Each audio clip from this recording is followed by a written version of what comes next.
right, here we go. Welcome to P&K Q&A. I'm Peter, I'm Crow.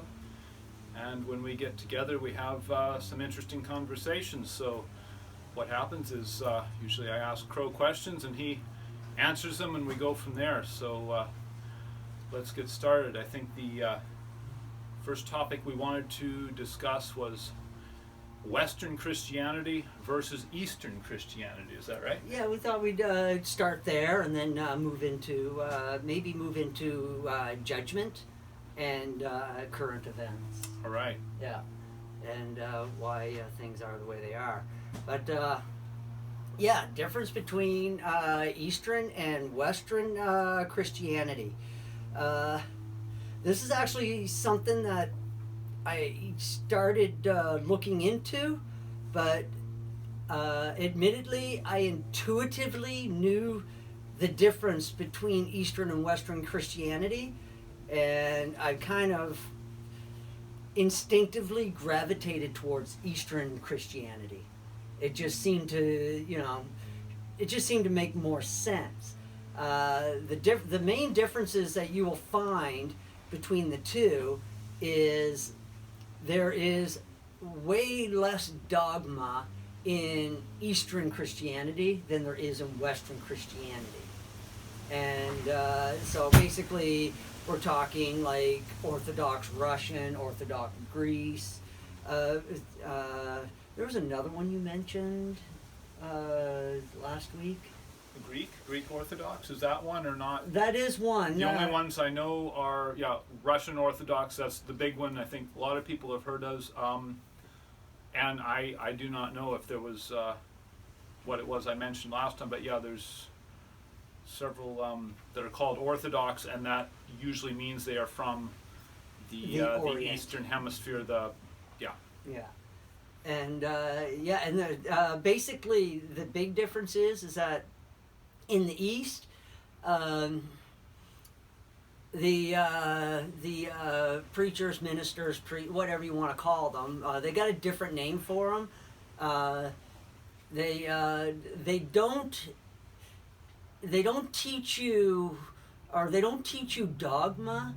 They more or less teach you a philosophy of life, and also they teach the master's teachings. And there's a bunch of crap in there, especially with the Russian Orthodox, because but when you strip all of that away, you are left with a more pure teaching of what the master wanted us to know.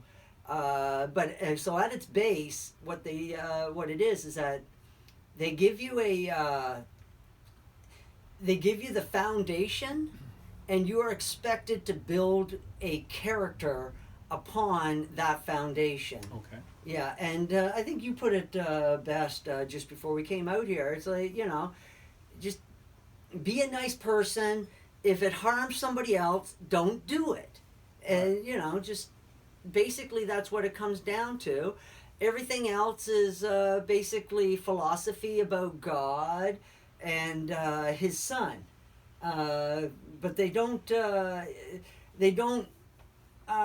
deal with the blood sacrament. They got rid of that. They do have a communion, but it's a different type of communion. It's not a blood sacrifice communion like it is here in the West. Drink my blood, eat my body. Their sacrament is more of a remembrance, and they don't bring blood into the equation.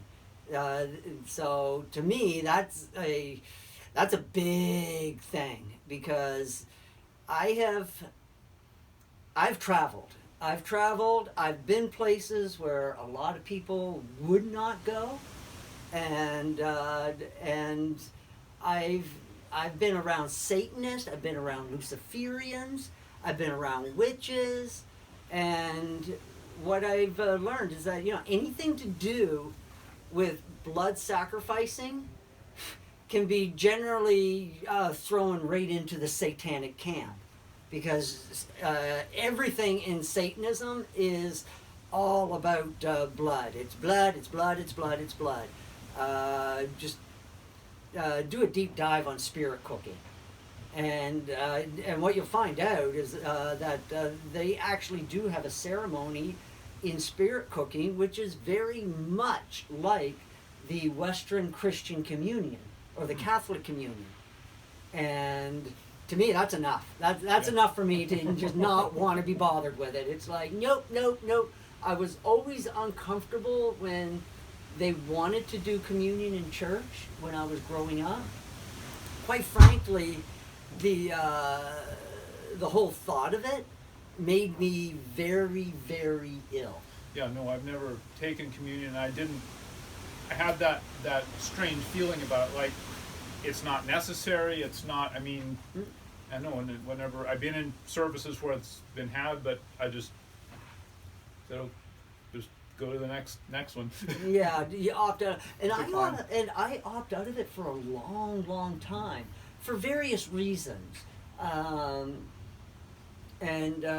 when one preacher said that oh, you can't take communion unless you've got to be like really committed to Jesus. And I was like, oh, okay, good enough. That was a good enough excuse for me at the time. And I didn't bother with it. I did my first communion when I was 21.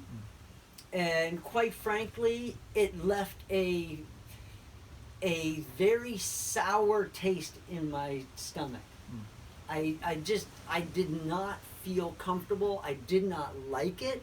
And I think I might have done it maybe one or two other times after that, but it was mainly out of ignorance. It wasn't because I knew anything about what I was doing. It was after I was 21, I was probably in my mid-20s when I started into that world of Satanism and witchcraft. And that's when I started to discover things and realize that, I realized that these people were just as whacked as everybody that I ever met in church, too. So it's like, this was not the group for me. Yeah, just to interject, based on drawn from kind of a lot of the fantasy type books I've read and stuff that people who, some conspiracy theorists I've talked to have said about certain things in relation to like the Illuminati type groups, I came to the conclusion that blood magic is like the least efficient and the most destructive kind. And it's like if you're on any kind of a spiritual, what I would say is true spiritual path, you don't need any of that stuff. No, you don't. But here's the thing. We're about to take a left turn, people. Okay. Here's the thing. All this blood sacrificing and animal sacrificing, we can thank the fallen for that. When the fallen came here, they very quickly discovered that, when they first came here, they thought that they would have access to the Tree of Life. They were promised access to the Tree of Life. But Van, who was lack of a better term, a superhuman, one of 100 superhumans on this planet at that time, 50 male, 50 female. Right. And Van seized the Tree of Life, and he hid it. He when the Luciferian rebellion broke out, and he removed the Tree of Life from Dalmatia and moved it somewhere else. And so when the fallen showed up, they didn't have access to the Tree of Life. So the only other way that they could sustain themselves and get more mileage out of the bodies that they created for themselves was to use blood sacrifice. And of course, confused humans took that to could see that these guys had lived so long by using blood of humans, not animals, humans, that humans started copying it because they were looking for immortality, of course, and not knowing any better. And of course, the whole thing is perpetuated. But nowadays, it has gotten. It still exists to cover up what they really are doing, and modern methods have helped them to discover and able to extract exactly what they want out of the blood. And humans are doing it now. It's adrenochrome. Okay. Yeah, but humans, it does help humans live longer, but there's huge side effects to it. Okay. Yeah, basically it ups the iron in your body, so you end up with too much iron in your body. This is why when you see celebrities with like black eyes and shit, that means that they took too much adrenochrome that weekend. And you see George Soros, he's had like the blood eyes, black eyes, but basically it's bruising from too much iron, or too little iron. I'm pretty sure it's too much iron. So anyways, so whenever you see a celebrity with the black eye, this is because they were just going all out on adrenochrome, or they might have got a bad batch, and that happens. Okay. So what were we talking about when we got into the Western versus Eastern, and then we went into Blood sacrifice. Right. Okay. Yeah, and and that's a gift from the fallen. That's where that has come from, and then it moved to animals, and then on up through history, and we all know how that goes, and then it seeped its way into Christianity. Christ specifically came here to stop all that shit. Yeah. I mean, that's, he said over and over again, it's no, Go ahead. it's not. He said over and over again, it's not necessary to do any physical sacrifices. Only, And somehow people don't read right over that shit. they don't get it somehow. Many have not. And it's right Still don't. in the Western version of the Bible. It's right in there, and it's like you read right over that shit, and it's like, there it is. It's like you jumped over that so that you can get to the part where you can condemn gay people. Yeah. It's like, who gives a shit what people do in their bedroom? I don't care. Right. And quite frankly, neither did the master. Yeah, I don't think no. No, he didn't say care. anything about any of that. Just basically, if you boil everything he said down to, is, love God, love your neighbor. If something hurts somebody else, don't do it. Yeah, basically. In fact, there were times when the apostles came to the master and they were like, hey, these people over here are like healing and driving out demons in your name. What did the master say? Don't worry about it. Their fruits will reveal them. Yes. And quite frankly, I've taken that very seriously. It's like, whenever I see people like talking and teaching about the Word of God, the very first thing I look to is like, okay, what spiritual fruits are you producing for your congregation? Right. And and most times I don't see any.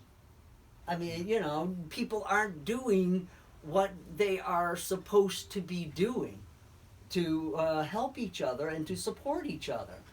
And so it's like, so what's the point? We're all just getting together on a Sunday morning and, we're singing and, hymns and stuff like that, which is great, don't get me wrong, but it's not, they're not going out and doing the works. The master sent his apostles out to do good works.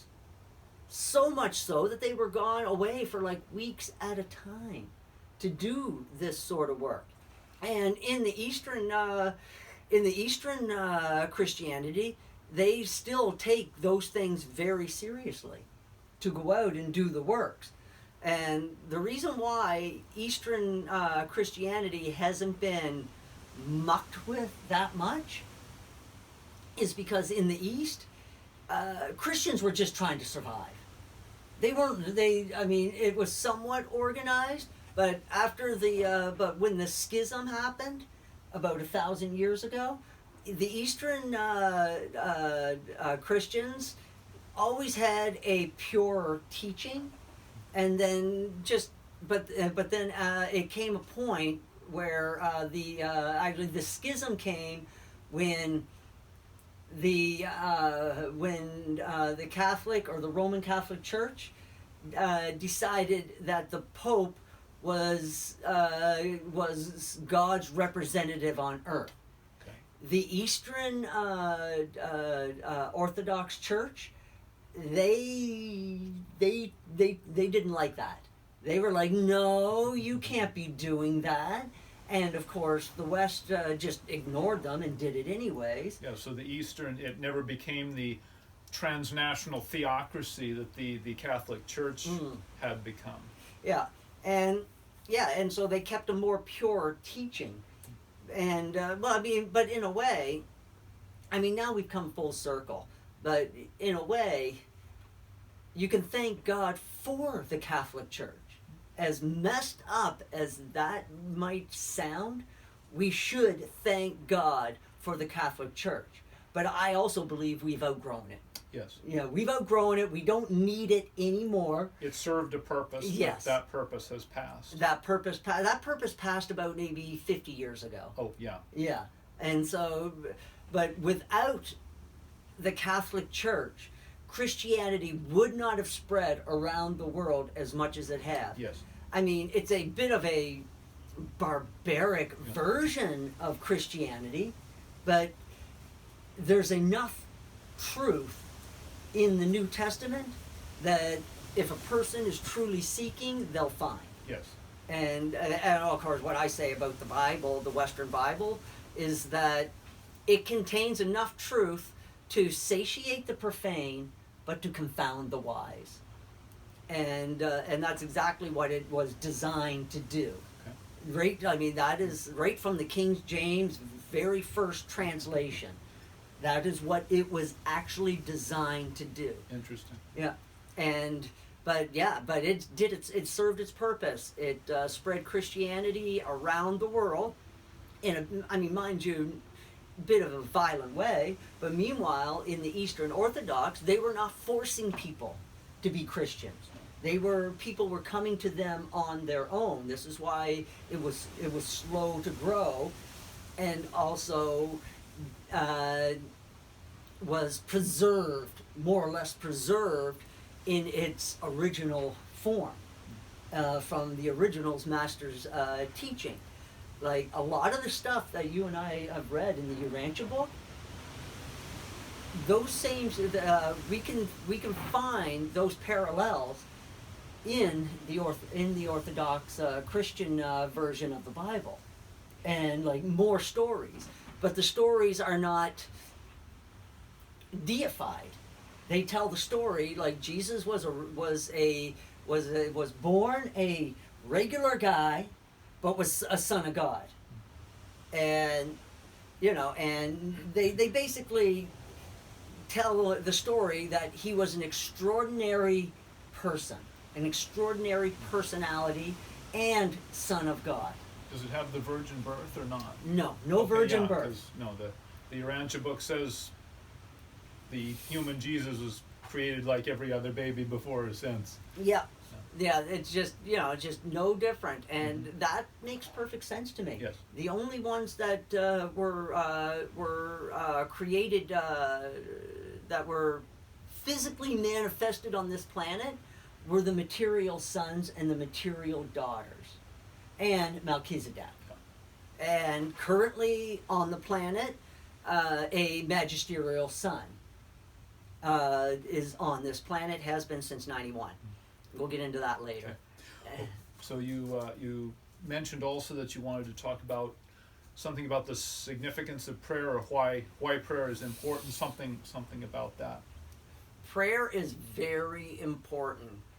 I liken it to this. Picture, Peter actually brought this out, and it's a good analogy. Picture, think of God as a security guard sitting in front of 1,000 monitors. And yeah, he's paying attention to all the monitors, but unless something significant happens on the monitor, you're not getting his attention. Right. And that's pretty much the way the Father is. Yes, the Father sees everything, without a doubt. Because we have a piece of the Father in us, a piece of the Father's Spirit in us. And so the Father sees everything. But unless we are doing something significant in our lives, we're just another screen.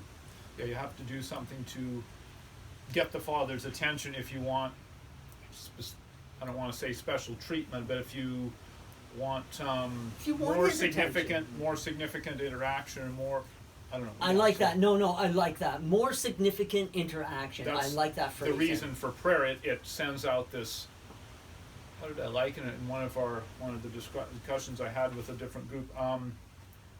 I said, the Father is sending out his signal like a radio broadcast tower, but we have a radio transmitter that we can ping back to that and request additional interaction, I guess. No, that's a good way to do it, because that is pretty much it. I mean, if you're not talking to the Father, how do you expect the Father to talk back to you? Right.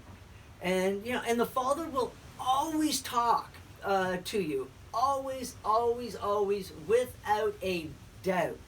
So long as your prayers are not selfish Yes. and self-serving.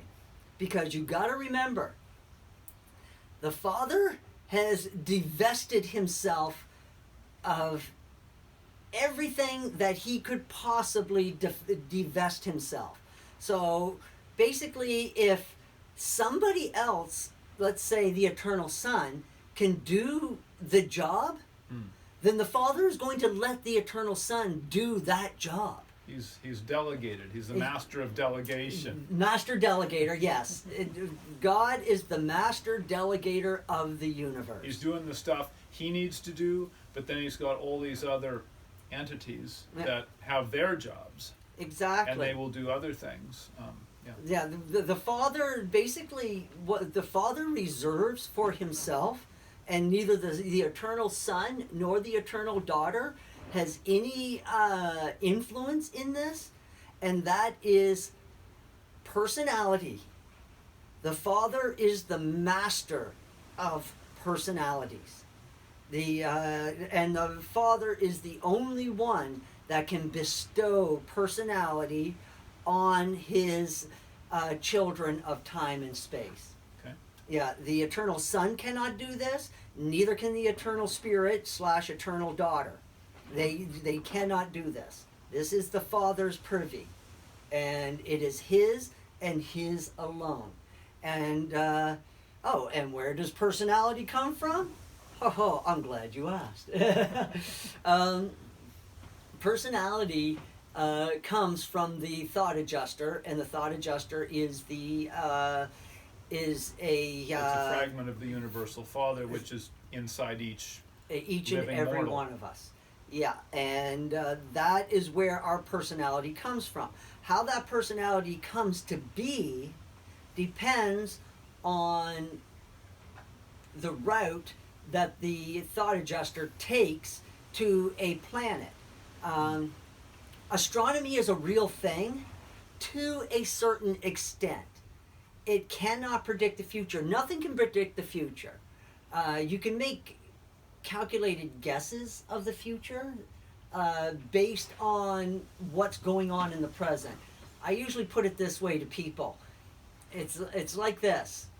If you walk outside every morning and you flip your neighbor the bird, sooner or later, you're going to have a flaming bag of shit on your porch. That is just inevitable. It's not gonna. It doesn't take a genius to be able to predict that. Well, I guess it does, but you should be able to predict that. You know, that's just basic human nature, and that's basically like I used to do tarot readings, and I still do. I find nothing wrong with tarot cards. People say they're satanic. Bullshit is what I call it. It's just another tool that you could in the toolbox. And you were talking about astrology, right? Yeah, astrology, same thing. Right, It's just another tool in the toolbox. None of this stuff is evil, good, bad, whatever. There's only two types of energy in the universe. There's a constructive energy and there's destructive energy. Right. So you got to decide: are you going to be constructive or are you going to be destructive?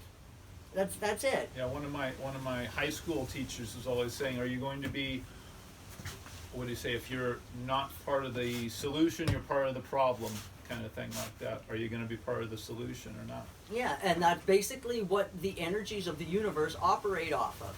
There's so many things that we just won't touch because of taboo. But like I said, I've been in these worlds.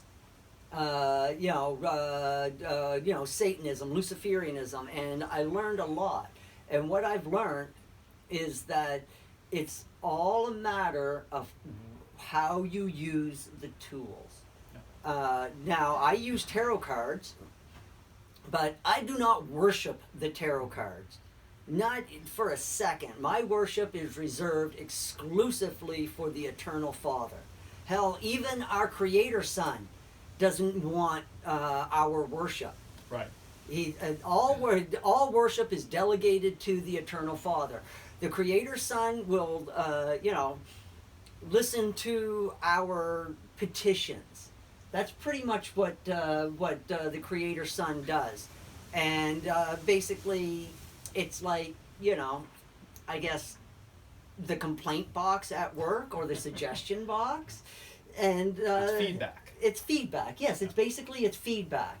And this is what the Creator Son wants from us. He wants our feedback.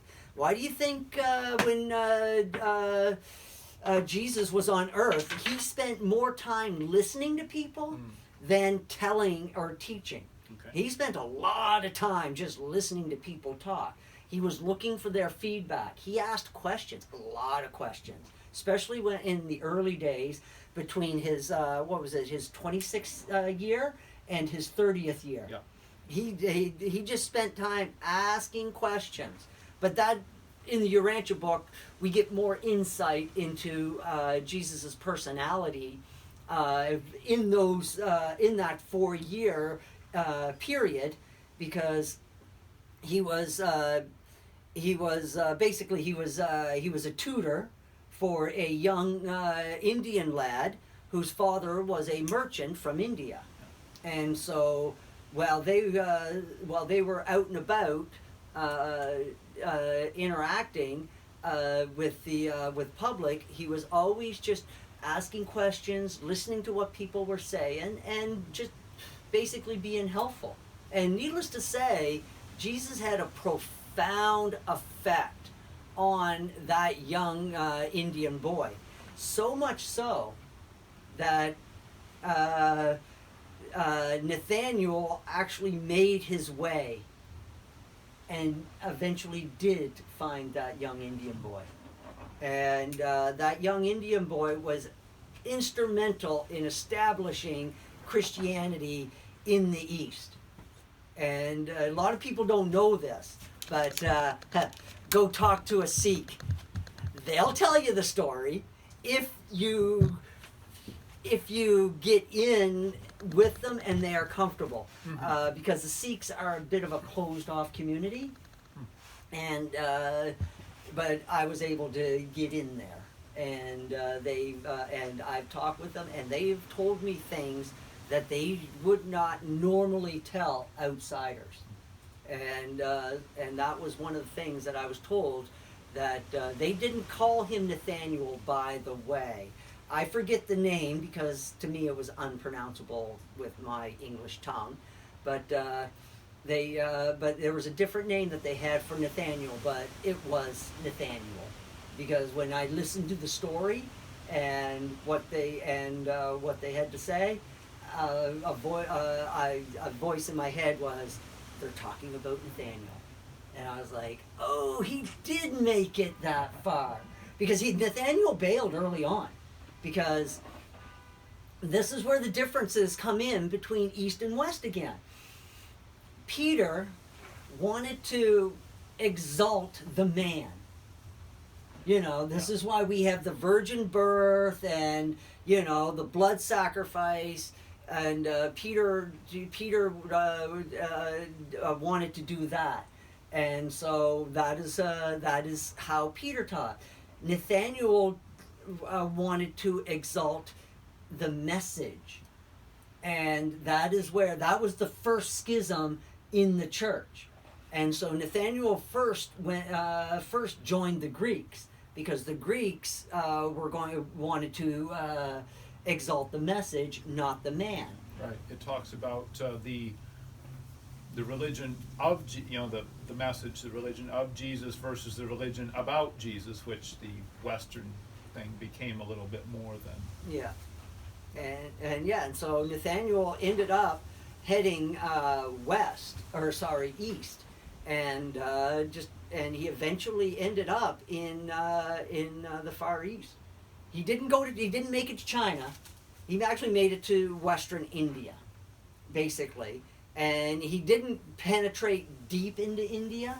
And then, of course, his message ended up making it to the north, to the Sikhs. And the Sikhs loved his message. And they grabbed it and they made it their own. They integrated into their already Hindu beliefs.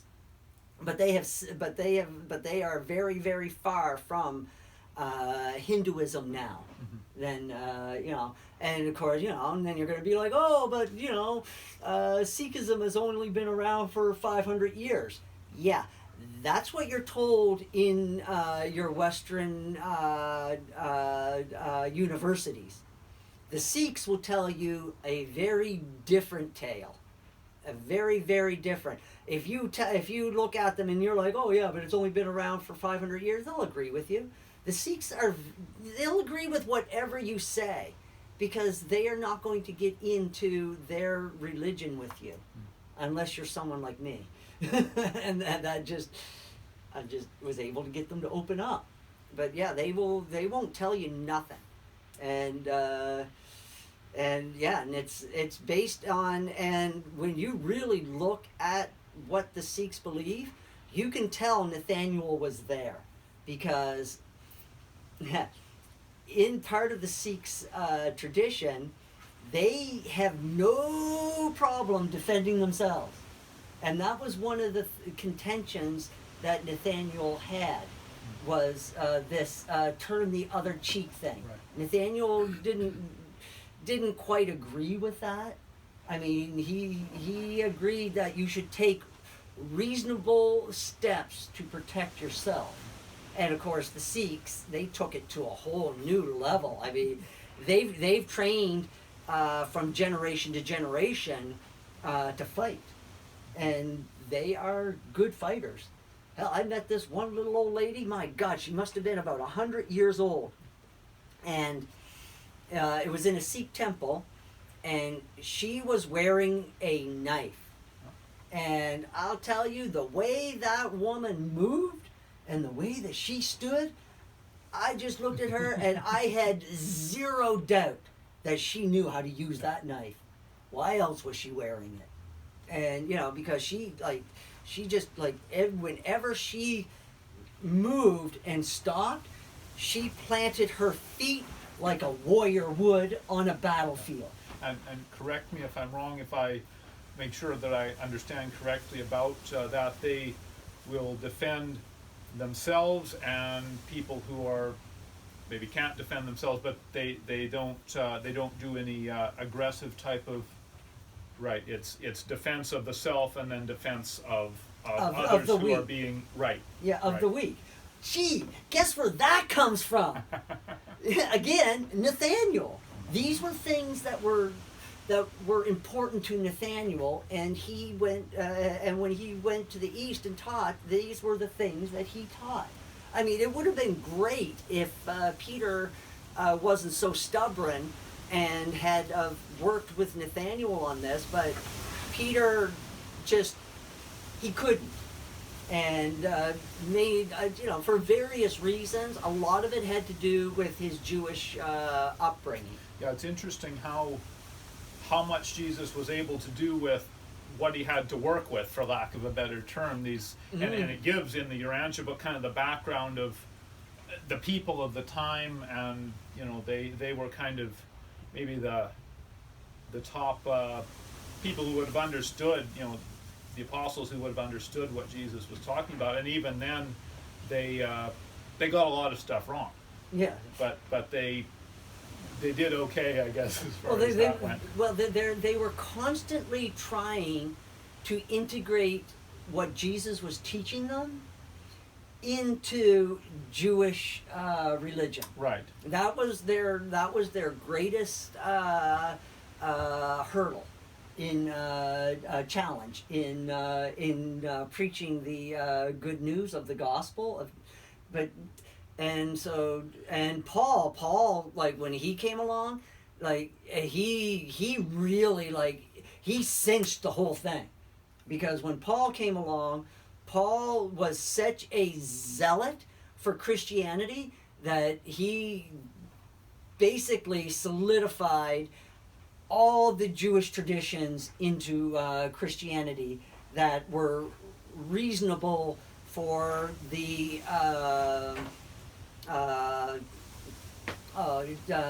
Gentiles to accept.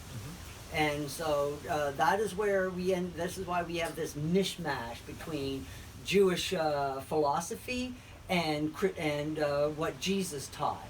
And also Paul was also something else.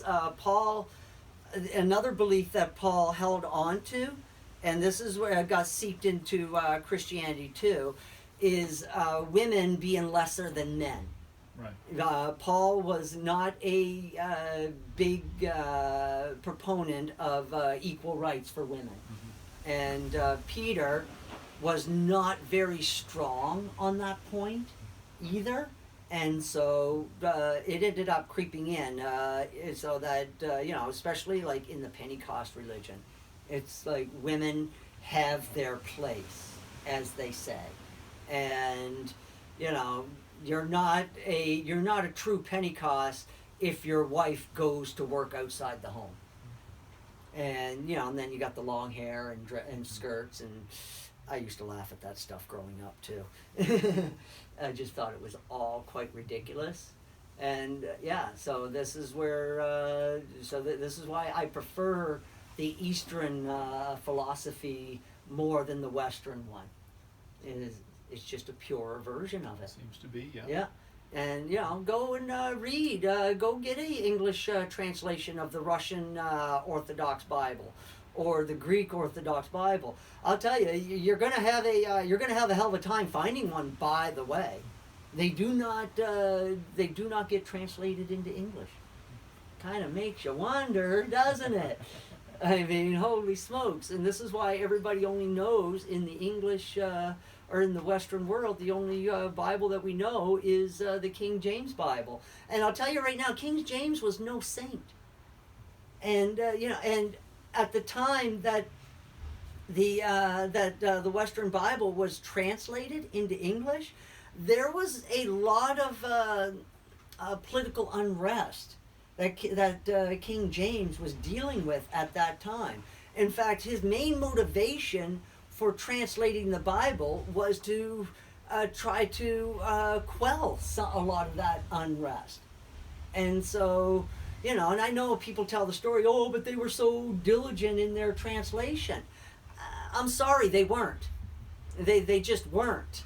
I've read other versions of the Bible translated directly from the same books that the King James Bible was translated from, and there are stark differences in the translation.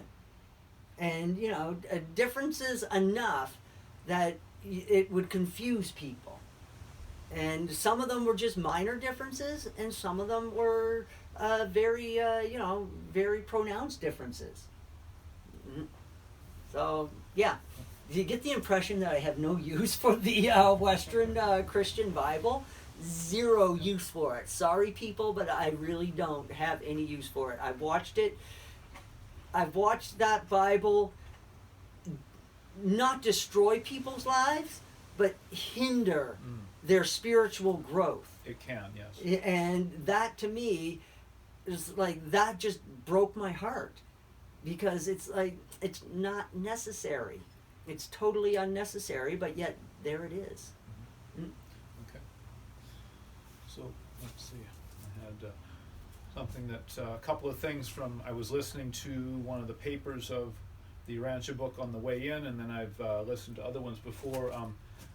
Jesus mentioned destroying the temple and rebuilding it in 3 days, and I'm going to juxtapose that statement with something that was a bit of a revelation for me this winter. We winter in Oklahoma, and a neighbor of ours down there started a kind of a discussion group about biblical history, which has kind of morphed into almost what the original meetings of the Christians possibly would have been. We get together, we discuss, Nice.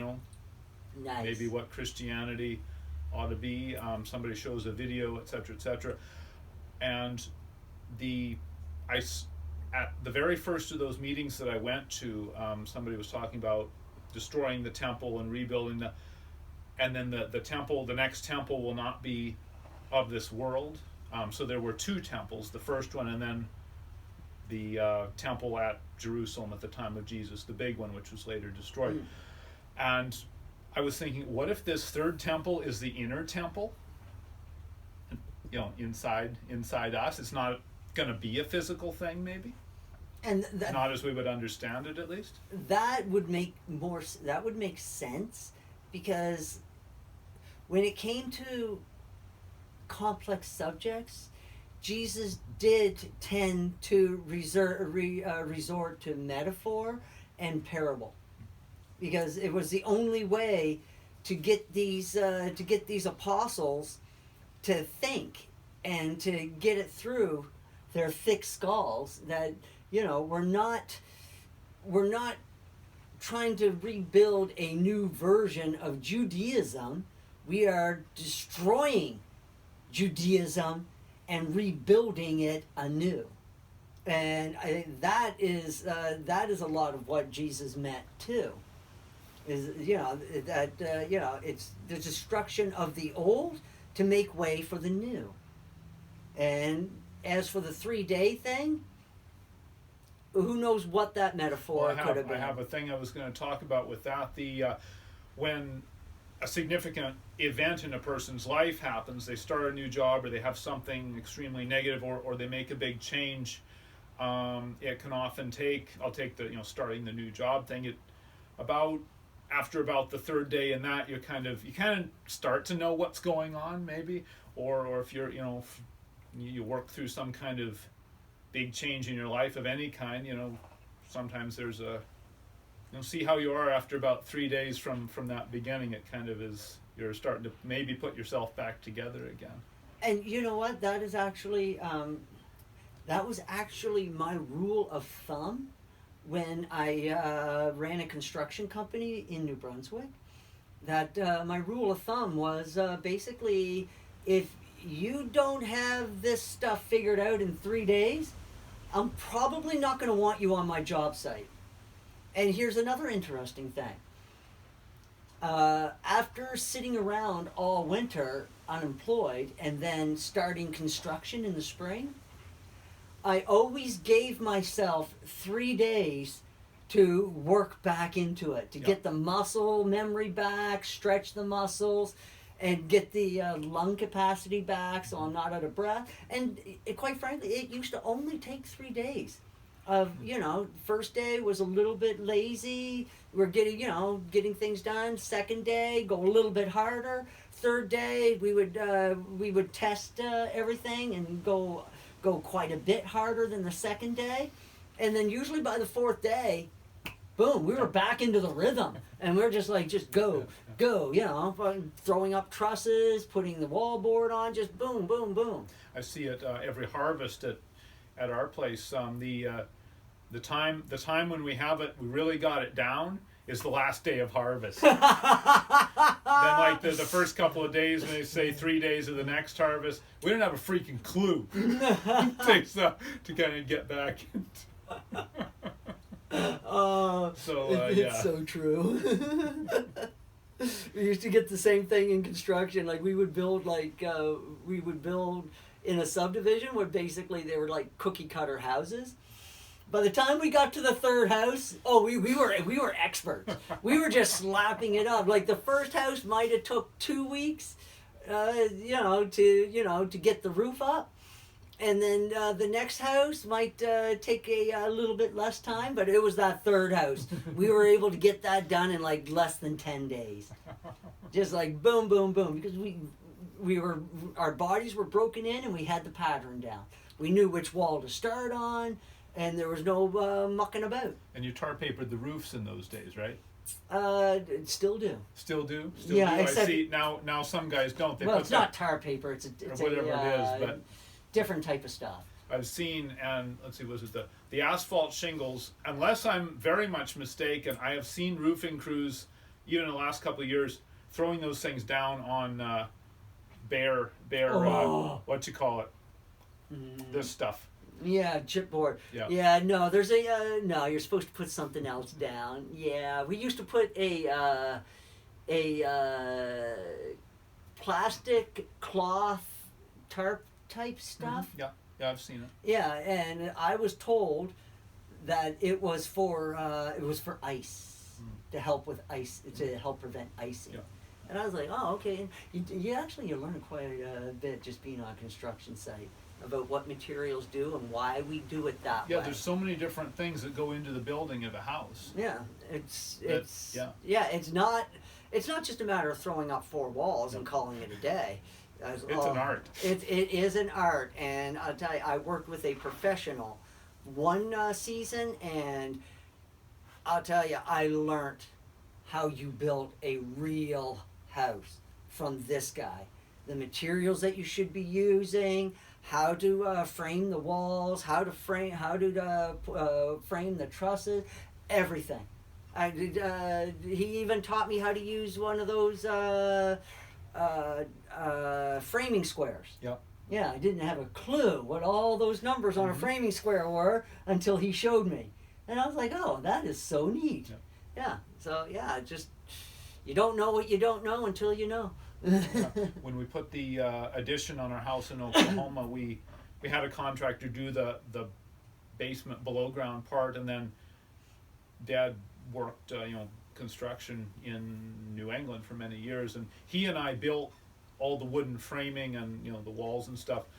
We had a plumber, electrician, HVAC, roofers do all that stuff, but we apprenticed to a lot of them, especially the electrician. We told him where we wanted everything, and he said, okay, run this wire here and run I know how to wire the three-way circuit. Oh, that's a tough one. From him. Yeah, that's a tough one. Yeah. That one, everybody struggles with that one. Yeah. But yeah, the 12, what is it? The 12-2 is easy. You just put one end and one end, but the 12-3. Yeah. Yeah, you hook the black to one of the 110 volt circuit breakers, and the red to the other one, and the white goes to the ground, and the copper goes to the ground, and then you got 2 circuits at the end of it you can run. Oh yeah. I found that in my house when doing the renovations, and I called a friend of mine. She's an electrician, and I was like, hey, I found a wire in my kitchen. It's got 3 wires in it. And it's 2 separate circuits. She was like, yep, that's normal. She said, that's what you do in kitchens. And I was like, so I'm okay to use that circuit in 2 different rooms instead of just in the kitchen? She was like, oh yeah, you go right ahead, fill your boots. So that's what I did. My living room is actually split. So, I got plugs that are going to, so that I split the load. One circuit is exclusively to the entertainment section. Actually, the 2 circuits, 2 plugs side by side, two different circuits. Is what I did. And then those plugs go off. One goes to another plug, which will probably only have a lamp, and also to the other end of the living room, which will probably just have a lamp. Yeah, we did that in the shed. There's a quad plug with two duplexes. Each duplex is on a separate circuit breaker. Yeah. Yeah. Yeah. A couple of old boys talking construction now. And then we had the first time I ever, and I said the three-way, I meant the 12-3 wire, but the wiring the light, for two separate switches on one circuit. Yeah, that's the tough one. That's the three-way, and then he taught how to do a what's called a four-way. It's three switches that control the same light, and you buy a special switch, and you run this here, and there's like 4 wires going into this central switch on this thing. Yeah, I seen that once, and I was like, I won't be doing that. I have seen it in houses. So let's see. Let's go a little bit more into the Urantia book. We were talking last time about how I had brought up how I thought something called a local universe was like a galaxy, but now we're thinking it might be bigger than just one galaxy, several galaxies. Yeah, and it took me a while to wrap my head around that. Yeah, well, I don't blame you. I mean, it was just too much. I mean, that means like, tens of millions of galaxies, and one creator sun oversees the whole thing. Yeah, it's easy to imagine Michael of Nebadon ruling one galaxy. Yeah. But okay, so say a universe is thousands or millions of galaxies in that segment of one of the super universe, which is how many local universes does it say are in one super universe? 100,000 or something? I suspect 100,000 because the book clearly the book says that there's over 750,000 creator sons, like Michael of Nebadon. Yeah. Michael of Nebadon is actually probably the youngest, because our universe is fairly new. There are universes near the edge. That said, kind of. Yeah, and he chose for whatever reason. It's one of the younger ones. Yeah, it's one of the younger ones because Michael is probably one of the youngest creator sons, and Michael chose to build his universe out on the edge of the greater universe, and I kind of know why he did, is because he had watched all of his older brothers build their universe over trillions of years, and I can kind of relate to what Michael is thinking, because I'm a younger brother and I've watched my older brothers do things and learned from my older brothers, and then I'd just be like, you know what? I think I could do something a little bit different than what my older brothers did. And I got an older brother, Mac, and Malcolm is about 18, 19 years older than me. Okay? So he was like, he wasn't just an older brother, he was a father figure too, right? Being that much older than me. And by the time I was like 5 years old, he was like 25 years old, or 24. So he was a full-on adult, and so I learned a lot about mechanics from him. And a lot, working on the equipment on the farm, diesel engines, how to use a wrench properly, I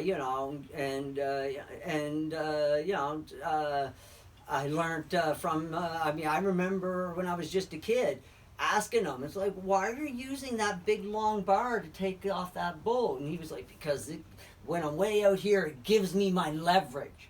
And so you learn stuff like that, right? And my brother Malcolm was very good at explaining things, and so for the longest time, I mean, I looked up and I admired, well, still do, but I admired my older brother because he just seemed so knowledgeable, and he just knew everything. And so between him and my father, I had pretty good teachers. And then one day, we were doing something, and he wanted to do it like the way that he had always done it, and I think I was only like 15 at the time, and I was able to talk him into doing it a different way. We were working on a piece of farm equipment, and we were doing like the same. I mean, I've already seen this repair countless seasons, over and over and over. And so finally I was like, well, Matt, why don't we do it this way? And just maybe we won't have to deal with this for the rest of the season. And, and he was like, okay, well, we'll try it your way. And so we did, and we didn't have to deal with that piece of equipment for the rest of the season, which was good. Nice. So, so I can imagine Michael being the same way, learning from all his older brothers and just be like, you know what, I think I'd like to try something a little bit different. And until it got to the point, to finish off my older brother story, I had learned so much from him. In fact, I learned just about everything I could from him, that one day, when I was in my early 20s, my older brother just looked at me and he was like, I think you're on your own on this. And what it was is fuel injection. At about that time, fuel injection came out, and my older brother was like, you can do that. And it was right in front of somebody, like somebody up the road, friend of the family. And he was like, no, I think you're going to have to talk to my younger brother. He affectionately called me Laddie Boy sometimes. You're going to have to talk to Laddie Boy over there. He's the one that knows those electronics. That's out of my wheelhouse.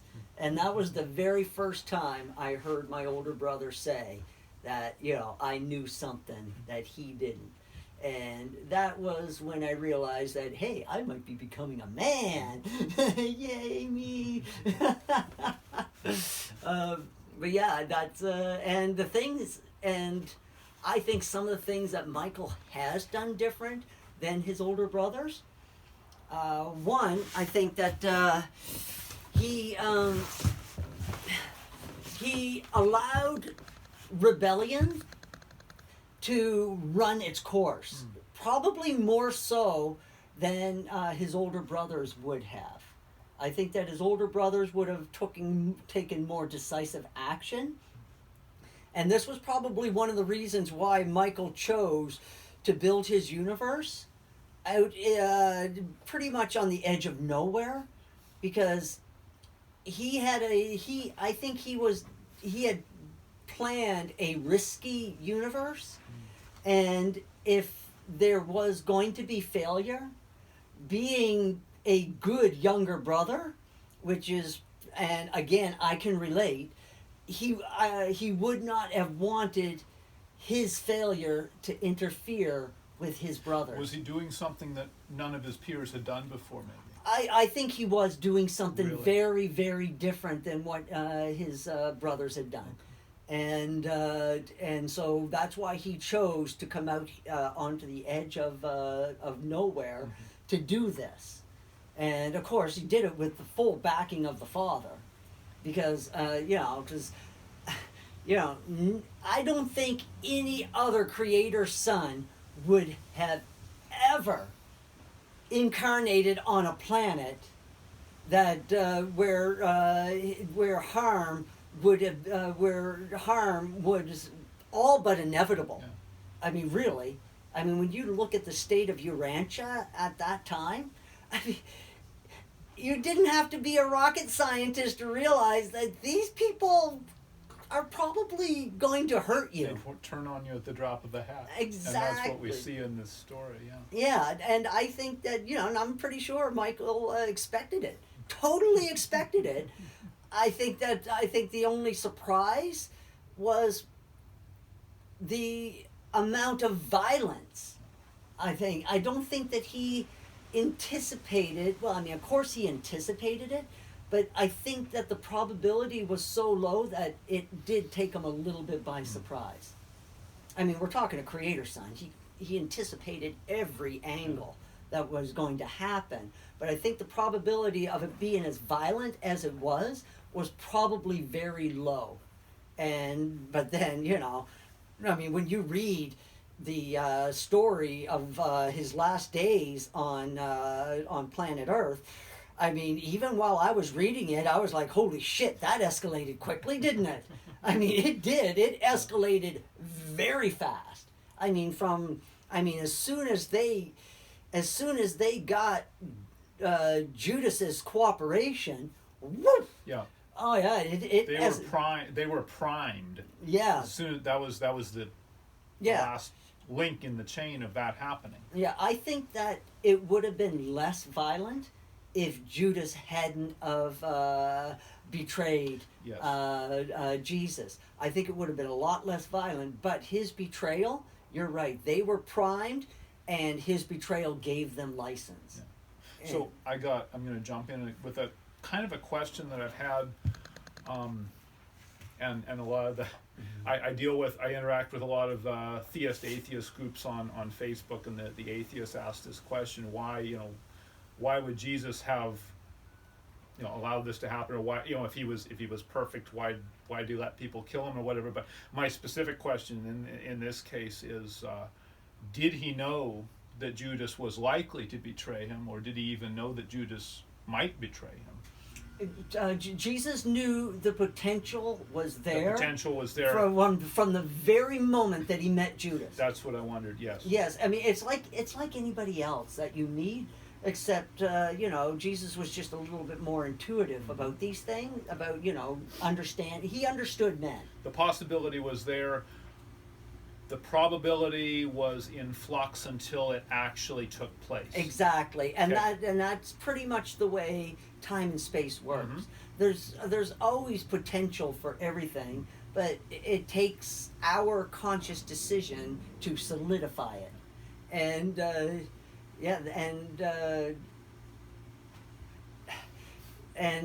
to go back way back in time.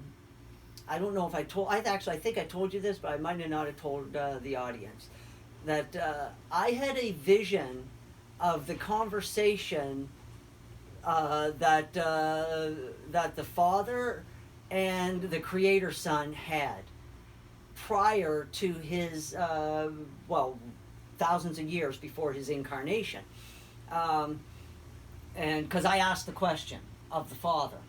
Or the thought adjuster, whichever way you want to look at it. I asked the question, why would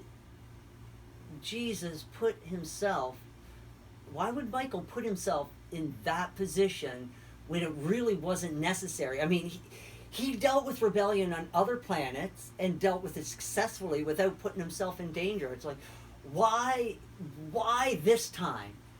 And that night, I had a dream, and I think that was the only way the vision was going to come to me, is in a dream, because I do have waking visions, but this one was way too complex to be a waking vision. It had to be a dream, and basically the Father and the Creator Son were talking with each other, and I was standing somewheres over here listening in on the conversation. I was allowed to, obviously, and I wasn't listening to like the conversation. I mean, it's a recording, essentially. It was a record of the part of the conversation that they were showing you. Yes, and this was a 100-year conversation, by the way. This was not a short conversation, and the piece that I was privy to was when Michael of Nebadon asked the Father about what to do about Saturnalia, and specifically about Urantia. And the father told him in no uncertain terms that if you want to save them, let them hurt you. Wow. Yeah, you said wow? You want to know what Michael's reaction to that shit was? He was floored, completely and utterly floored that the father said that. I mean, you would think that a creator son, would be like, handle whatever the father would say, right? But when the father told him that, he was floored. Just to use one of our metaphors, completely floored. And he came back to his universe, and he sat down and did a big, deep think, and had a long conversation with his Paradise brother Emmanuel, and and other Paradise personalities. And they were just like, if that's what the father said, buddy, we don't know what to tell you. It seems extreme, but... and, because who would have even believed that? I mean, it was never done before. Never, ever done before, but Michael chose to build his universe out on the edge of the grand universe for a reason.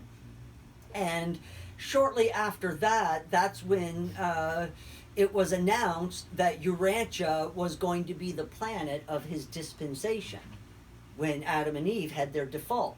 Actually, I think it was their default that kind of triggered it. I think there was 3 planets up for grabs on for the dispensation. These were 3 rebellious planets that suffered the worst in the Lucifer rebellion. And when Adam and Eve had their default, I think that the decision was made. I think they were the first to default, and the decision was made right then and there that this will be the planet. And so Michael made up his mind. Okay, it's going to be Urantia, because these were the first 2 material sons and daughter to default on their mission. Good enough. And that's about as good a sign as you're going to get. The other thing that blew my mind, in conjunction with realizing that Michael's universe is bigger than one galaxy by quite a lot, is like, okay, so if he were just the ruler of the galaxy, it's a big enough thing that he would choose this benighted, damaged planet to go, or whatever, he would single it out for that reason. But out of let's say even thousands of galaxies, he would choose this planet in this galaxy to do his thing on. Well, you gotta remember at that time. I mean, I understand the statistics and the whatever was on his spec sheet for it, but go ahead. Well, the thing is you got to also bear in mind is that each galaxy has 1 seed planet. One. Yes, only 1 seed planet. So technically, this galaxy is ours. This is our galaxy. And we are expected to bring this galaxy into light and life. And, and it's going to take a long time. It's a fucking galaxy. And, so that's, so choosing a planet, there were only a little over 700 planets to choose from in the Saturnalia system. And it was the Saturnalia system that had the rebellion. So that narrowed it down right away to a system of 700 planets. And out of that 700, only 36 joined the Luciferian rebellion. So now you're only down to 36. And so, and some of them a lot of them were further along in their evolution than we were. Much, much further along. And so salvaging those planets would be much easier, because there was enough spiritual currency that those planets would be salvageable. But this planet, along with like 2 or 3 others, were like, the rebellion happened so early on in our evolution that it would actually have been almost impossible for us to come into spiritual light and life because we did not have a strong enough foundation. We only had 300 years of training from Dalmatia.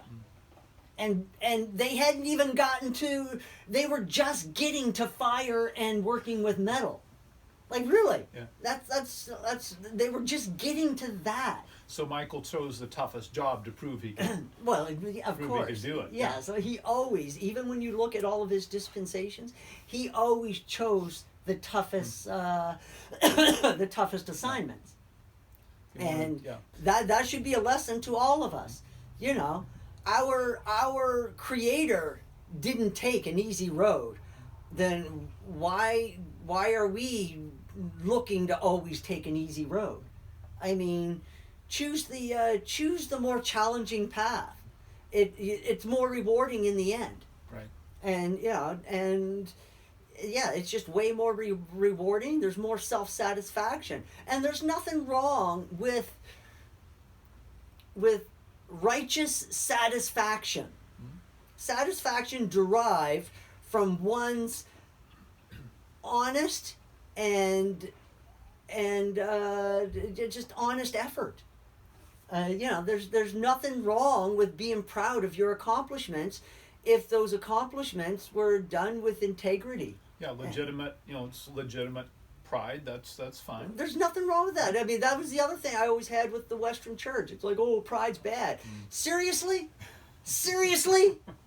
I mean, that means I can't be proud of nothing?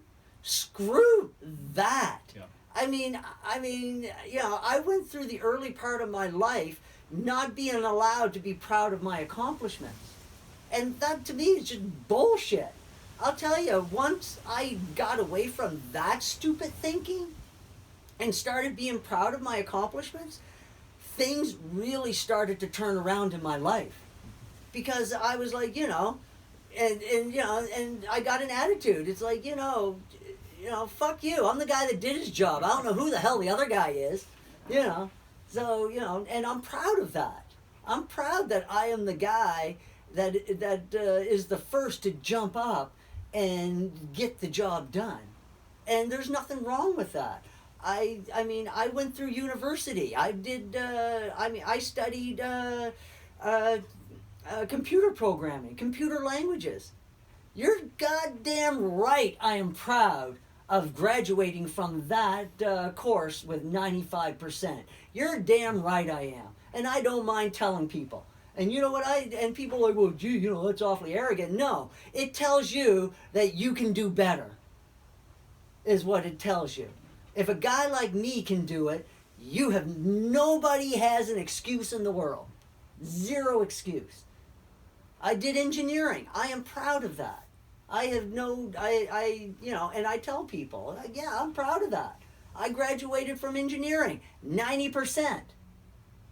I graduated fuels, my fuels course, 96%. I'm proud of that. I walked across stage have you seen the picture of me walking across stage? I mean, my God, I was both stoned and proud, all at the same time. I had my nice yellow cord around my neck that they give you when you're an honor student. I was like, yeah, I was happy. Oh yeah, and everybody and because I was proud of myself, guess what? All my classmates were proud of me too. Because when I grabbed my diploma and I held up that yellow cord, everybody in my class was like, way to go, Crow! Because I was like, I worked hard for that. Nice. And I should be proud. And whenever anybody else did good and did something above what is expected of them, I'd look them straight in the eye and I was like, you should be proud of what you did. You have no reason not to be. And guess what? When I have done that with people, they have done better in life. Because somebody told them to be proud. Yep. And that someone usually was me. Because nobody told me to. I mean, my parents were very religious, and it's like, oh, you got to be humble, you know, and and it's like, why? I mean, again, hey, to take a quote the master. Well, not exactly. Didn't the master always say, "Never hide your light under a table"? Right. Place it up on the table so that all can see and enjoy. Guess what? You will find out in life, if you haven't learned this already, people that love you, people that care about you, want you to put your light up on the table and shine. They want to see you do good. They want you to be proud because they want to be proud of you. Right. And I was thinking of something when you said you were happy at your graduation. There's this residual. It's almost in the ether, for lack of a better term, a kind of attenuation of the. It's like there's this slight taboo about feeling happy. Yes. At least I've sensed it in myself somewhat and in others and so on. There's this weird weird residual field that's trying to keep everybody down a little bit. That is almost Luciferian in nature. Almost. Not quite. But it basically it in Luciferian philosophy, you are taught to not to broadcast your accomplishments because it is better for people not to know what you are capable of because it makes it easier to manipulate them if they do not understand how smart you are. Yeah. It's just more deception is all it is. And so it's like it's bullshit. Again, it's like, people need to, I mean, if you have pride in your spirituality, go out and announce it to the world. Guess what? You will start scooping up people that around you, and you will start bringing them into the light because you are showing an enthusiasm, a pride for something, and people are going to want that. It's like, why are you so happy? Why do you feel like so prideful? And it's like, because I have the light of God inside me. I am proud that I have the light of God inside me. Guess what? Our ancestors used to feel that way. What the fuck happened to that? More Luciferian bullshit is what that is. Yeah, so yeah, we And should be being, proud. it's being slowly cleared away, I think, isn't it? It's slowly being cleared away, again, because of the things that are going on this planet. Now, I mentioned earlier that there's a magisterial sun on the planet. And, I'm sure most of you are like, yeah, what the fuck are you talking about, Crow? And how would you even know this? Well, in 1991, a geoglyph showed up in a dry lake bed in Utah. And I don't know, do a Google search, you might find it still, but I mean, I do have a picture of it. It's on my phone, along with a screenshot of the article. So, yeah, it happened. And this geoglyph showed up, and this geoglyph is the Father's judicial seal. Now, you look this seal up, and it's not going to say that. You can find this seal in India. But the only thing that they will say about it in the Vedics is that it is the Father of the universe's symbol. But when I seen this geoglyph, a voice inside my head told me that this was the Father's judicial seal. And it came through clear as a bell. And I've learned over the years the difference between my inner voice and the thought adjuster's voice. There's a huge difference between the two. Okay? The thought adjuster's voice, when he wants to talk, it almost feels like it's coming from outside my mind, but it's in my mind, but it's coming from a different part of my mind. Yes. And so it's not something that you can describe. You just have to just pay attention. That's all I can tell you. There's the voice that's in your head when you're thinking through a problem to yourself, like, oh, I'm going to Inner dialogue. Inner dialogue voice, and then there's the thought adjuster. And sometime I want to talk a bit about if there's a difference between, say, thought adjuster and what I consider a spirit guide, but we'll shelve that for just a second. Yeah. So to go back to what you were talking about, it's almost the same tone as your inner voice, but you can tell it comes from somewhere else. Yes. And then you have to know whether it's coming from a higher level, or whether it's, I don't know. Some people have to deal with a Luciferian thing that's whispering to him and telling him bad stuff. But anyway, that's voices telling you to do bad things. Yeah. That just might be schizophrenia. Sorry, but yeah, no, that voice comes through in a very, very different way. And most of the time, when I am told this stuff, I kid you not, I'm just like, "Are you shitting me?" Like you don't even to be there when I have conversations with my eternal Father. You would wonder why he even listened to me. I have a filthy mouth, if you haven't noticed. And I have no bones about saying fuck to the eternal Father. None whatsoever. I mean, I remember in church, they're like, oh, you got to pray this way, you got to pray that way. No, you know what the eternal Father wants? He wants sincere prayer. And guess what? My sincerity involves colorful metaphors. And yeah, you don't think the eternal Father can translate fuck? Yeah, no, he can very easily. It's nothing for him to translate that into what I am thinking.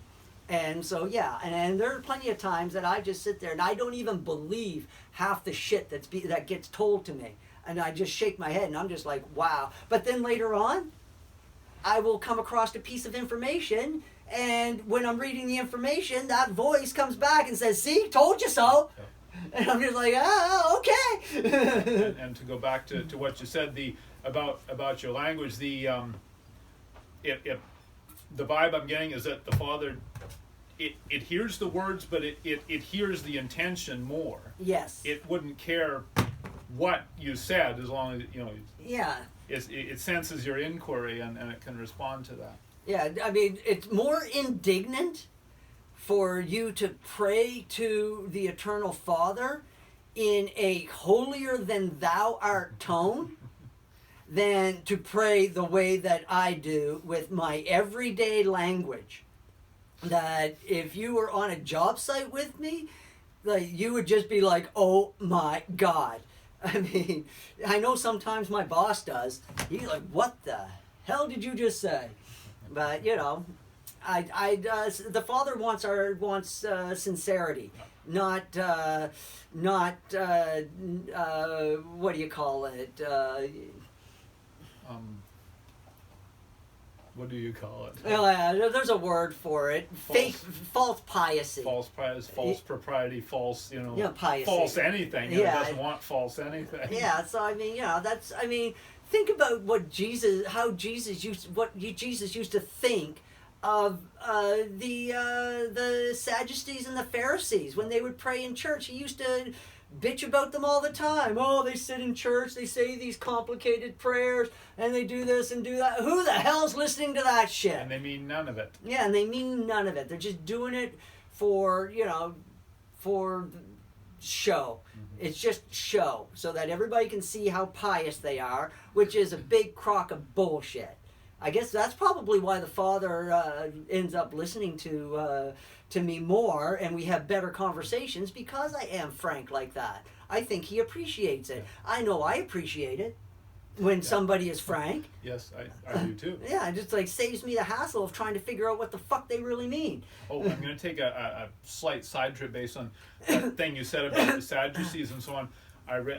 Just listening to the paper of the Urantia book I was listening to on the way into town here, it was saying about after Pilate had been, basically bullied by the leaders of the Jews into crucifying Jesus, and it went into a bit of detail, the history and so on, why he did it. The Bible kind of just said he did, but the Urantia book told about the history of how he was maybe not the best man for the job, and he made some mistakes, and then they were able to cow him into doing various things.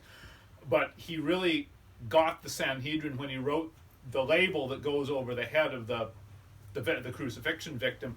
He wrote in 3 languages, I think it said, "Jesus of Nazareth, King of the Jews."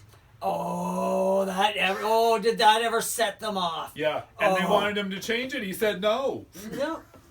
And that to me is almost a Trump move. It really is. It's just like, you know what? Fuck you too.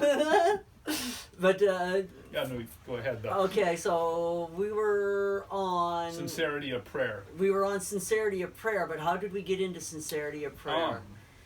Well, let's see. We were talking about Michael. The magisterial son. Yes. Okay, we were getting on to the magisterial son. Okay. So this geoglyph did show up in a dry lake bed in 1991. And I was told when I seen this, and I didn't see this in 1991, by the way. I only actually came across this thing about 2 years ago. And when I seen it, I immediately, like I said, the voice immediately told me what it was, and then I went into a deep dive on that. And what I discovered was that, I discovered that it was a judicial seal. And then I was like, well, why a judicial seal? And then that voice, and this was like weeks or months later while I was doing my research, the voice came back and said, magisterial son. And I was like, no shit. And that is when I realized that and then of course, I'm just like, magisterial son, what is a magisterial son? So, being a little dumb and a little slow in the head, I actually looked up what a magisterial was. Yeah, magisterial, magistrate. Yeah. It's a judge. Yeah. It's a high judge. So I was just like, boom, dumb moment. And that's when I realized that, oh my God, he's on the planet. And he has been on the planet since 1991. So you ask yourself, it's like, well, why haven't we gone through judgment? The Father will not judge his children without first understanding and giving them the opportunity to correct themselves. Yes. And this is what the magisterial son, again, 1 million TV screens. And the Father can't focus on all of them at once. I mean, yes and no, okay? I want to make that clear. Yes and no. The Father sees all, but again, we already talked about this earlier, whatever comes to his attention is what he's going to see first. Simple as that. Yeah. And so in order to get a really good idea of what's going on, and so a magisterial son is dispatched to a planet, and that magisterial son's job is to go around and assess the spiritual currency of the people on the planet. And obviously our spiritual currency is not too bad, or else he probably would have been able to finish his job up in less than 10 years and just, call it a day and say, you know what, these people are fucked beyond all help. Do it. Pull the trigger. And but that is not so. And also this magisterial son is helping us to do better so that we can raise the spiritual currency of this planet. But judgment is coming, and it's coming very, very quickly. And it's not going to be what you think it is, by the way.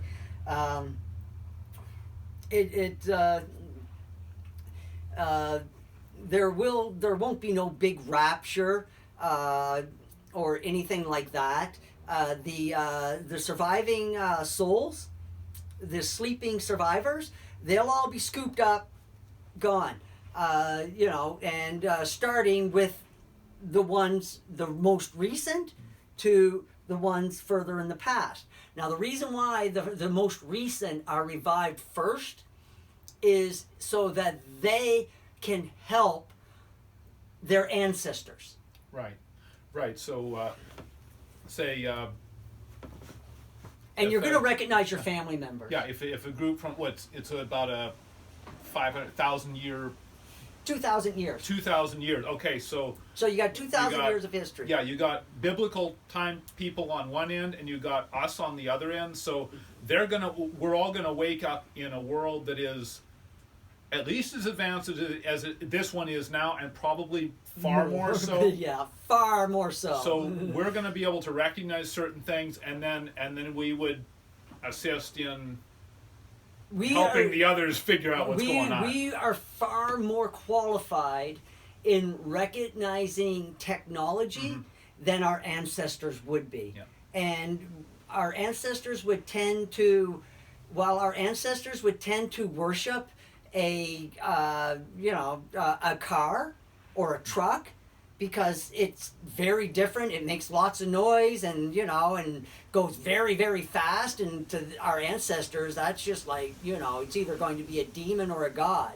But our understanding in the 21st century, we understand that it's neither. It's a machine, and we understand machines, and we understand artificial intelligence, and so we will be in a better position to help climatize our ancestors, and our ancestors are going to recognize us as their descendants, the same way that we are going to recognize them as being our ancestors. So we would go in the case of my family line, I would be able to recognize my ancestors that were cavalry in France in the 800th century, and so they will recognize me as being one of their descendants, and so there's a commonality between us, and so they are going to be more relaxed around,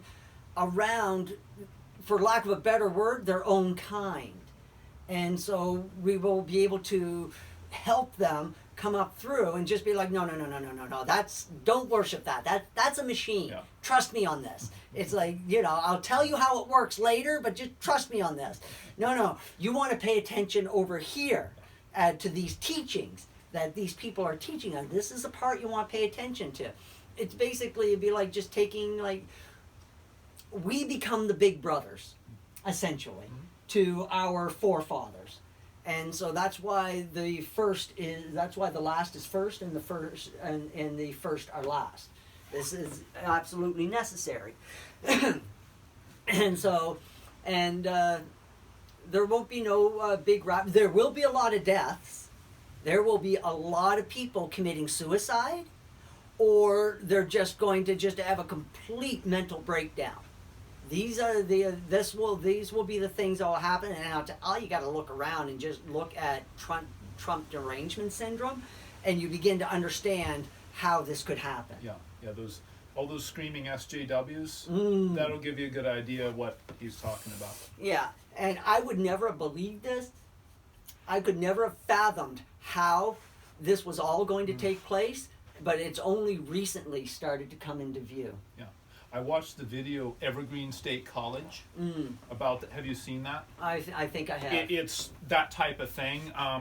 Brett Weinstein, if you know who he is, he was a teacher there, and in relation to Harvey. And let's see, how did this go? There was over some relatively minor thing that was supposed to be one more step to stamp out racism or something like that, and several students started kind of a protest, and he was talking to them, and the thing that stuck in my mind about this, he was talking, they were shouting back and like they didn't want to hear what he was saying, and he had this happen to him a couple of times, and he said finally, don't you want me to answer your question? And they shouted no. That is the point at which, obviously they're not irredeemable at that point, but that is an indication of at least temporary insanity, I would say. I would say that that is just a preview of things to come. Possibly, yeah. When finally when finally everything is revealed. I mean, we're getting our tree of life back. There's actually a crop circle, the very first crop circle ever to incorporate a tree Ooh. in the center. It had 3 concentric circles. Yeah, interesting. And then there were like 4 other circles branched off on the 4 directions, cardinal directions. And as soon as I seen that, I mean, I was told a while ago that we are getting our tree of life back, and we are also getting our Adam and Eve back, by the way. And The same ones? They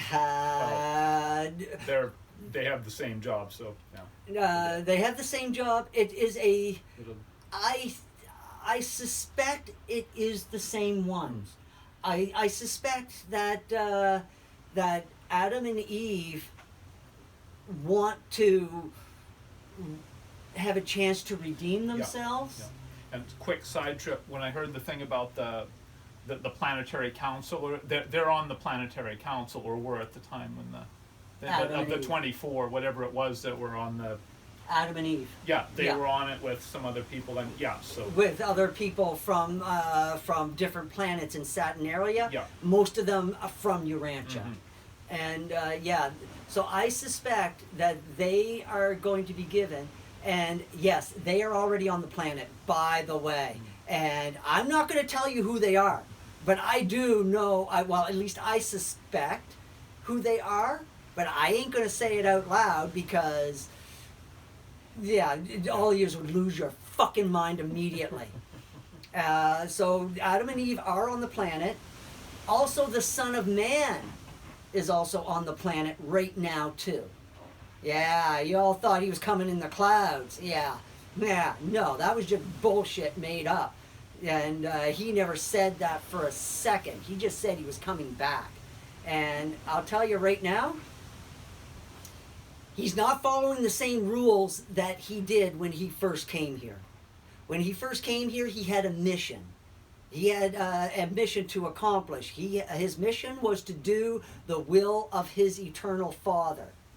But since then, he has already accomplished that mission, and he has become the absolute sovereign of his universe.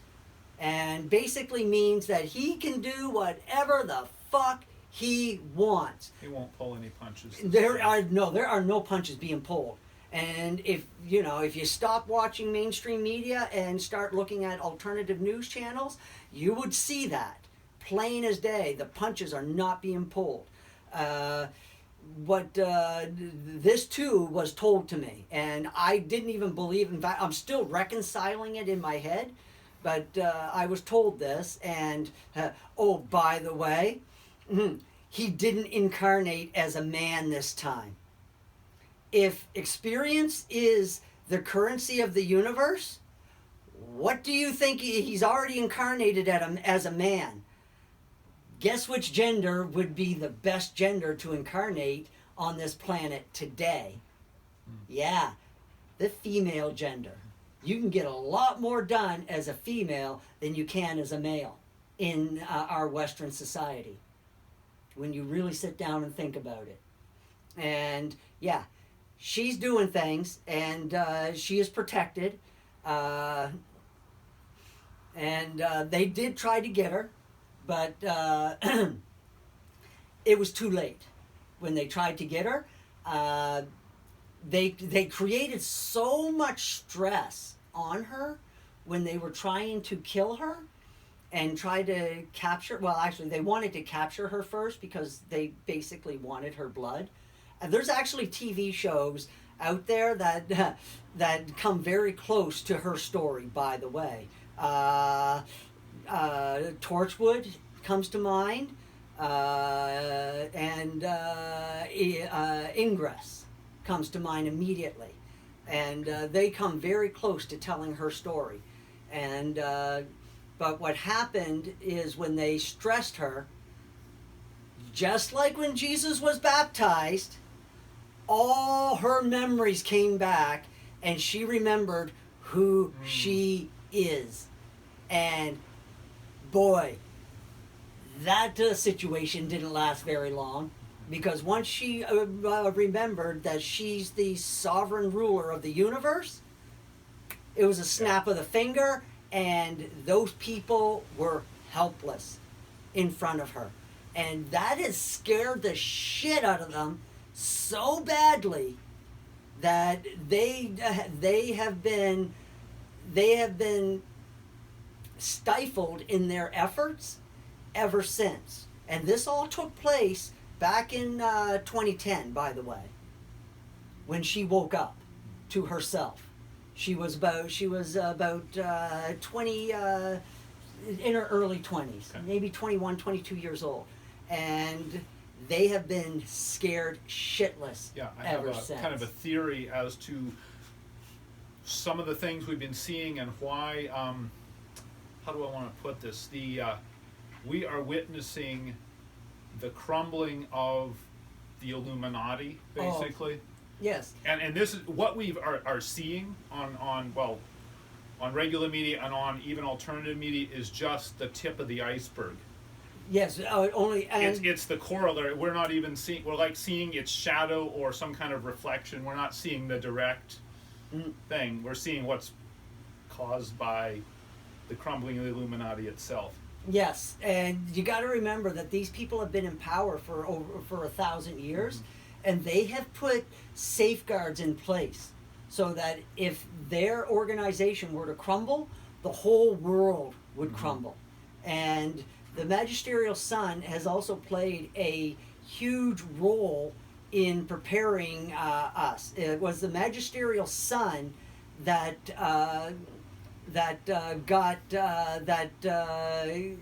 basically released the internet for public use.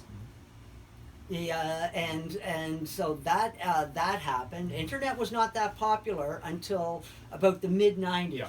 The magisterial sun played a pivotal role in that happening. And I'm going to hit the pause button right there. I'm going to, I guess, demonstrate why that's so such a big thing. We're talking about all the chaos, all the things that are going on. So just no matter what, focus on your inner temple. Focus upward, inward, spiritually. And not only have I realized that that's what I should do, no matter what's going on, all hell's breaking loose. But because of the internet, I can tell you however many of you watch at whatever time, not only in real time, but anybody who watches this part of this video. And it'll either resonate with you or it won't, but I can get the message out like never before. Yes, and like our conversations, it's like our conversations, like when we dive into these like deep topics, this is just fun for us. I mean, don't take too much of what we say, and certainly don't try to base any type of religion on it. No, God, no. That is not what. This is just fun. We love talking about this stuff, but in the end, all that matters is following the principles that the Son of Man laid out for us. Absolutely. In his life. All of this other stuff, this is just fun. Yeah. This is just like talking about the weather on the farm. Just fun. It does. I mean, we can't control the weather, but we're still going to talk about it. Yeah, we dive into some very serious things, but we don't take ourselves too seriously, I guess you could say. Yeah, we don't. Not even a little bit. I mean, I'm willing to take anybody's criticism, and then people be like, you're full of shit, Crow. You must be what? Fine. I don't care. I can only tell you the things that I have seen, I've researched, and the things that have been revealed to me. And it's fun for me to share this, as it is for Peter to share. Yeah. So we just have fun. And also, I mean, and if you did a deep dive into some of the things that we're talking about, you would come to the same conclusion as me. I mean, but I hold back a lot of information. Like, I think, like, talking about the magisterial sun and telling you that the Son of Man is on the planet, that's probably about as whacked out a conversation as you're ever going to see us have. But the thing is that, look around. the world and tell me that there's not something going on. That's, try to convince me. It's like you can't, because I've seen too much. And, it's, and it's all coming together piece by piece, because none of this stuff can be revealed to the population of this planet all at once. No. I mean, look at what happened when WikiLeaks released all those the Hillary emails. Okay, that should have prompted mass arrest. No, instead, we all got accused. Any of us that talked about it got accused of being conspiracy theorists, and and they attacked. And of course, Julian Assange ended up in jail. I mean, how the fuck does that happen? A truth teller ends up in jail. Well, only on your ranch, I guess. But so Happened to another guy. yeah. And actually, I'm not so sure. I'm not even sure if I believe this one, but it was revealed to me that Julian Assange is John the Baptist. I mean, I know that, as messed up as that sounds. Yeah. And it's like, oh my God, he's doing it again. He's in jail again. It's like, poor bastard. But I mean, the man obviously, is enduring it. I don't even know how he's enduring it, but he's doing it. But yeah, that was, and I'm not even sure if I believe that, but hey, I get told things, and we'll see. We'll see how it all pans out. We'll see. That's the thing. We'll find out what the truth is. I say to the more challenging atheists on Facebook I'm talking to, I say to them, the universe will reveal the truth to you at the time and in the manner of its choosing. And it's interesting to see the responses to that statement from them.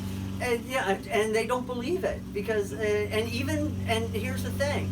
Even when the universe reveals these truths to them, they still have a hard time believing it.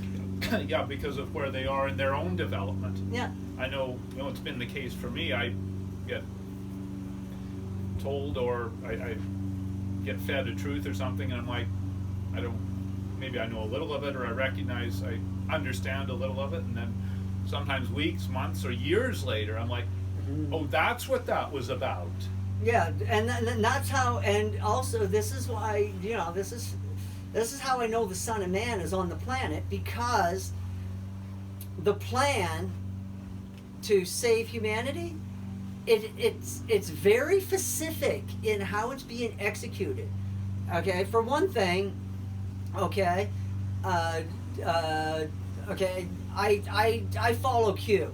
I'm not like a avid follower. I mean, like Q posts, and I might be like 2 or 3 days later I'll read it. But so I'm not like waiting for Q to post.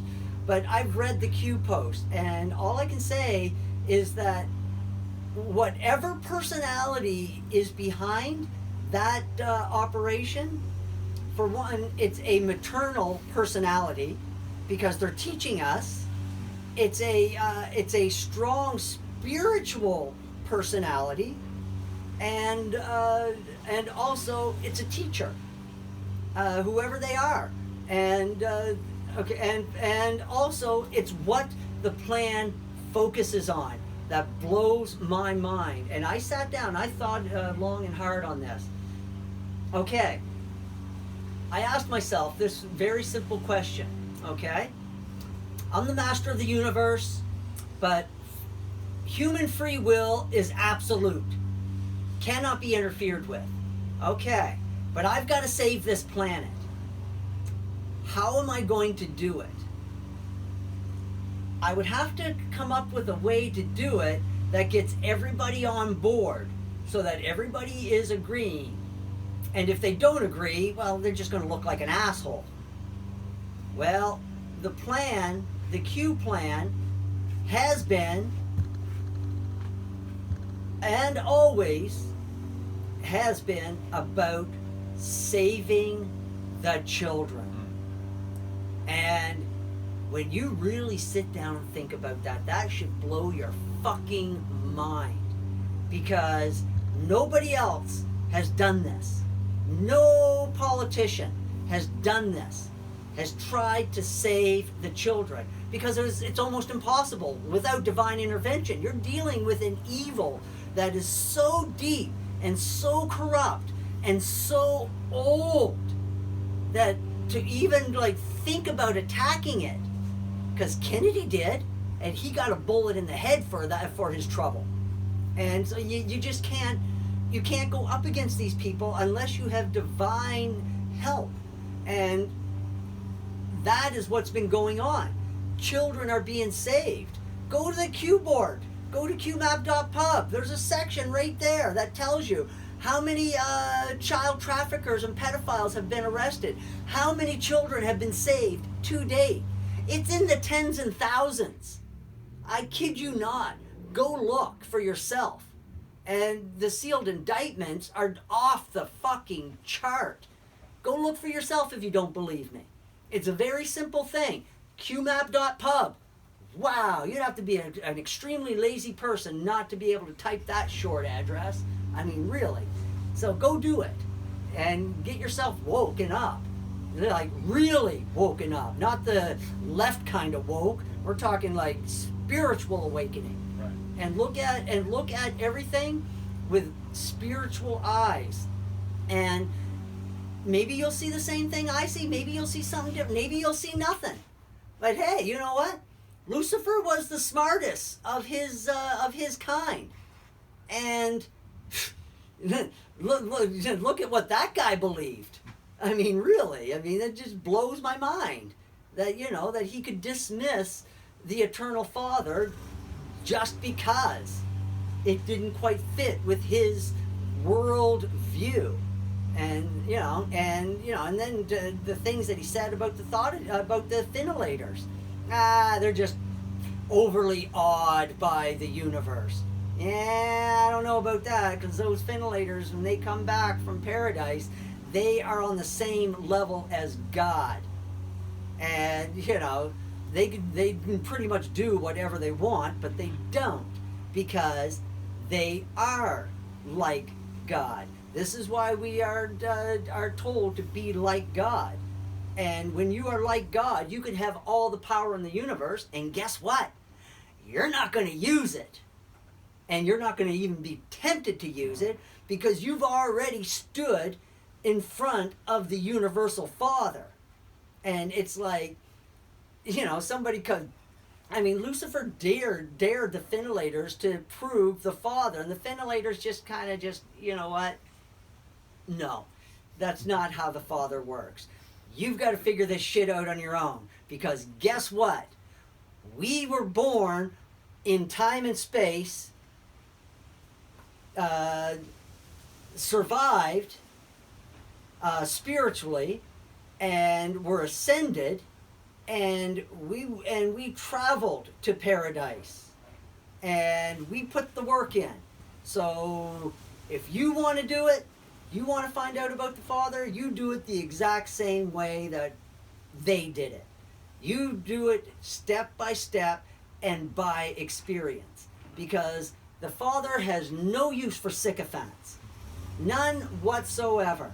He wants true and genuine worship. Period. And if you understood the Father and all of his magnificence and gloriousness, I'll tell you, getting to genuine worship is not that hard once you understand what the Father has done and the universes that he's created. It ain't that hard. Lucifer couldn't make that leap, so fuck him. He's dead anyways. Oh, you think that he's still alive on the planet? He was adjudicated a while ago. He's done. He no longer exists as a personality. Satan, he's not on the planet. He no longer, but he still exists as a personality. There are still personalities on this planet left over from the original rebellion, but they're mostly insane, and actually I think all of them are pretty much dead. Because if you do not believe in the universal Father, the universal Father does not believe in you. And guess what? The universal Father is the upholder of reality. And if he doesn't see you, you do not exist, period. And that's the end of it. So, and that's the end of you. I mean, there is no hell. There's no, like, getting dropped into a lake of fire. It's worse than that. You just cease to exist. If you do not acknowledge the eternal Father as a eternal personality, you just cease to exist. Because you cannot exist if you do not acknowledge the existence of the Father's personality. Okay, so End of. Yeah. And, Yeah. I think we'll close on that. I think we should close on that, because I think if I go any further down this rabbit hole, people are just going to be like, oh my God, oh my God, he's crazy. Yeah, no, we'll have to give some more of the nuances of things like that and how many chances the Father gives you, etc., but we're going to do it a different time. Yes. What did the Son of Man say when the apostles asked him about forgiveness?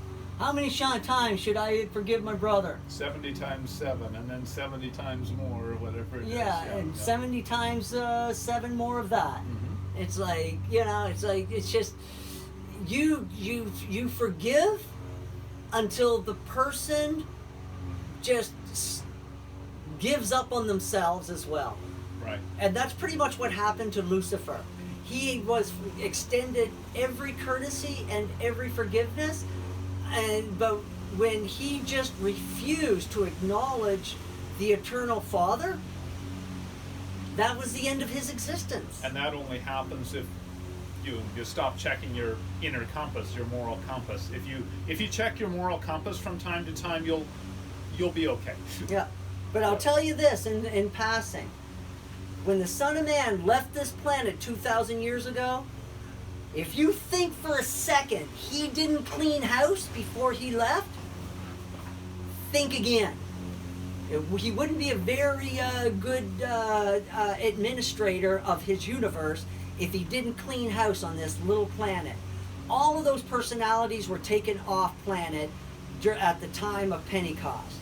There was only a few of them left behind, and they were special, so they got left behind. But they have since ceased to exist. Their final, Caligestia being one of them, who is the former planetary prince of this planet. His final grab at existence happened, I think, about the 13th, 14th century, by John Dee. He was able to use John Dee, not possess him or anything, but John Dee was just basically the first human to come along in a long time that would talk to these extra-dimensional beings without being frightened. And so they used him to open up a portal to bring in a new batch of, lack of a better term, demons. And it's those demons that we are dealing with today. And they have a very different outlook on things. And this is where all the blood and adrenochrome stuff really comes into play. Yeah, the second big thing, I guess the other big thing that Jesus did, besides teaching what he taught, was the cleaning the house. Yeah, that's the thing that doesn't get talked about so much. Yeah. Except it kind of does. Yeah, but he did these two things. Yeah, and he cleaned house. The only things that were left on the planet were the midwayers. And oh, did they ever wreak havoc? Oh, because they were trying to stifle Christianity so hard. So they pushed hard on leprechauns and demon possession and all of this bullshit. But basically, midwayers, you can't see them, but they do. But they can interact with solid objects, and so it would be nothing for them to like tip something off of a table and get like ignorant people to believe that their house is possessed and demon possession and shit like that. That's they've been around for a while, but a lot of them have died too, and when they die, their bodies materialize. Well, we can begin to see them because that reflective mechanism that they have in their skin goes away, and they can be seen by humans, but they're dead. And there was one autopsy. They found one in the desert. He was just a little fucker, and they found him in the desert. They're calling it an alien. But when I seen the autopsy video, again, that voice in my head, Midwayer, and I was like, no shit, and he was like, yes, shit. Yeah, my thought adjuster doesn't swear as well as I do, and I was just like, wow, blew my mind. Anyways, you're right. We gotta go. I've got a house to paint. It up. And yeah, thank you for listening and watching. We will do this another time. Okay. Thanks, Have a great folks. day. Adios. Yeah, absolutely. Okay. Live video, be able to choose if you want to. Yep. Okay, and then we'll Stop the recording.